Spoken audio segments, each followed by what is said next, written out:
Hello friends, আসসালামু আলাইকুম। সবাই কেমন আছেন? আশা করি ভালো আছেন। তো আজকে আমি আপনাদেরকে তৈরি করে দেখাবো মজাদার সুস্বাদু কলিজা সিঙ্গারা রেসিপি। তো এই ঈদে যেহেতু কলিজা সবার বাসাতেই রয়েছে, সো ঝটপট বানিয়ে নিন এরকম মজাদার ক্রিস্পি ক্রাঞ্চি কলিজা সিঙ্গারা। সাথে থাকছে অনেক টিপস এন্ড ট্রিক্স। তো প্রথমে আমরা কলিজাটাকে ভুনা করে নিব। এজন্য একটা কড়াইয়ে পর্যাপ্ত তেল দিয়ে এর মধ্যে ১ কাপের মতো পেঁয়াজ দিয়ে নিয়েছি। পেঁয়াজটা হালকা বাদামি হয়ে আসলে এর মধ্যে দিয়ে দিব আদা রসুন বাটা ২ টেবিল চামচ। আদা এবং রসুন আলাদা করে বাটা ছিল। আর দিয়ে দিচ্ছি ১ চা চামচ জিরা বাটা। তারপর এই আদা রসুনটাকেও একটু হালকা ভেজে নিচ্ছি আমি তেলের সাথে, এর ব্যাড স্মেলটা দূর হওয়ার জন্য। এরপর আমি সামান্য কিছুটা পানি এড করছি। এরপর দিয়ে দিচ্ছি লবণ।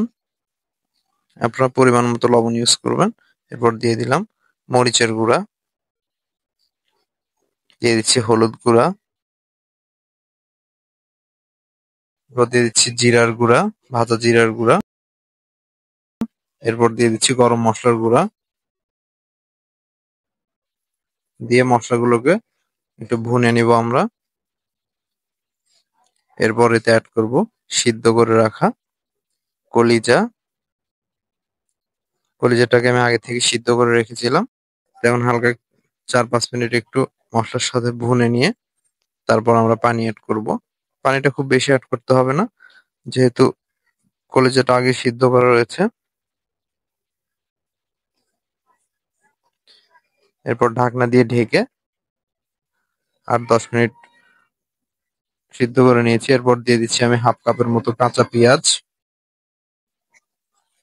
লাস্টে কাঁচা পেঁয়াজটা দেওয়ার অর্থ হলো এই পেঁয়াজটা হালকা কিছুটা সিদ্ধ হবে, কিন্তু পুরোটা মিশিয়ে যাবে না। এবং এটা পরে কলিজার সিঙ্গারাটা যখন আমরা খাবো তখন অন্যরকম একটা ফিল দিবে এটা। তো এখন একটা বাটিতে আমরা ২ কাপ আটা নিয়ে নিয়েছি, দিয়ে দিয়েছি কিছুটা কালো জিরা ১ চা চামচ, ১ চা চামচ লবণ দিয়েছি। আপনারা চাইলে ময়দাও নিতে পারেন। দিয়ে দিচ্ছি ১ চা চামচ চিনি।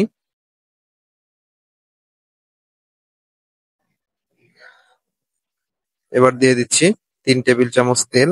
দিয়ে উপকরণগুলোকে ভালোভাবে মিশিয়ে নিচ্ছি। তেলটা একটু বেশি দিতে হবে। নরমালি আমরা যেভাবে পরোটার ডো রেডি করি ঠিক সেম প্রসেস, শুধু তেলটা একটু বেশি লাগবে। আর সাথে কালো জিরাটা দিয়েছি আমি, এটা অপশনাল। এখন আমি নরমাল রুম টেম্পারেচারে থাকা ঠান্ডা পানি দিয়ে দিচ্ছি। দিয়ে এটাতে একটা মোটামুটি টাইট একটা ডো তৈরি করব আমরা। পরোটার ডোর থেকে একটু টাইট হবে ডোটা। এটাকে একটু তেল ব্রাশ করে আমরা রেস্টে রেখে দিব ০.৫ ঘন্টার জন্য। তাহলে ডোটা একটা পারফেক্ট বাইন্ডিং এ চলে আসবে। এই দেখুন ফ্রেন্ডস, ঠিক ০.৫ ঘন্টা পর আমরা চলে এসেছি। আমাদের ডোটা কতটা সফট হয়েছে। আর মেজারমেন্ট গুলো আপনারা একটু ফলো করবেন। এখন এখান থেকে আমরা লিচি কেটে নিচ্ছি। আপনার পছন্দ মতো সাইজ এবং শেপে এটা কাটতে পারেন। এখন আমরা একটু লম্বা করে রুটি বেলে নিব। নিয়ে মাঝখান দিয়ে এভাবে ছুরি দিয়ে একটু কেটে নিব। একটু মোটা করে রুটিটা বেলতে হবে। নরমাল যে রুটিটা আমরা তৈরি করি বাসায় ঠিক তার চেয়ে একটু মোটা, সামান্য মোটা। এরপর ৪-৫টা আমরা একটু পানি লাগিয়ে নিচ্ছি। নিয়ে দেখুন আমি কিভাবে ফোল্ড গুলো করে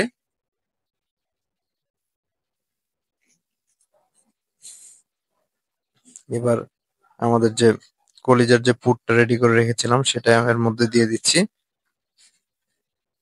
কলিজা এবং পেঁয়াজের পরিমাণটা সেম টু সেম রাখবেন।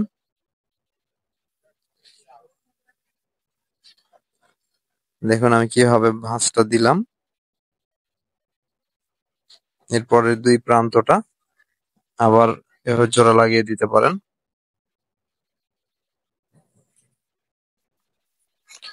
তো আমি আরেকটা প্রসেসে আপনাদেরকে ফোল্ড করা দেখিয়ে দিচ্ছি। খুবই ইজি একটা প্রসেস। আর ফোল্ড করার সময় এই ধারগুলোকে খুব ভালোভাবে প্রেস করে লাগিয়ে দিবেন, তা না হলে তেলে দেওয়ার পর এগুলো খুলে যায় বা খুলে যাওয়ার একটা সম্ভাবনা থাকে। দেখুন আমাদের সিঙ্গারাটা কিরকম হয়েছে। এখন একটা কড়াইয়ে পর্যাপ্ত তেল নিয়েছি, নিয়ে সিঙ্গারাগুলোকে আমি হালকা কুসুম গরম তেলেই ছাড়ছি। দেখুন আমার তেলগুলো হিট হয়নি প্রপার, ঠিক এরকম তেলেই আপনাদেরকে সিঙ্গারাগুলো ছাড়তে হবে। খুব উষ্ণ একটা গরম তেল, খুব বেশি হাই হিটে এটাকে ভাজতে গেলে এটা বাইরের থেকে তাড়াতাড়ি কালার চলে আসবে, কিন্তু প্রপারলি এটা কুক হবে না এবং এর স্কিনটা ফুলে ফুলে উঠবে, যেটা দেখতেও ভালো লাগবে না এবং হোটেলের বা রেস্টুরেন্টের যে অরিজিনাল শেপ এবং সাইজ সেটাও হবে না।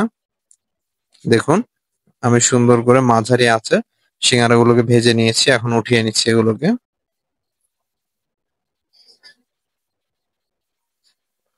ফ্রেন্ডস বিশ্বাস করুন এটা খেতে অস্থির ছিল এবং এটা অনেক ক্রাঞ্চি হয়েছিল।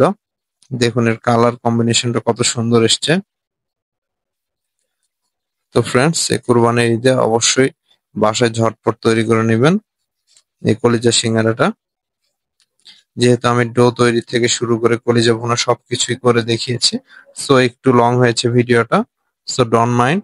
আর দেখুন এর ভিতরে কত সুন্দরভাবে কুক হয়েছে। আর পেঁয়াজের পরিমাণটা অবশ্যই একটু বাড়িয়ে ইউজ করবেন। তো আজ এই পর্যন্ত, ভালো থাকবেন, আসসালামু আলাইকুম।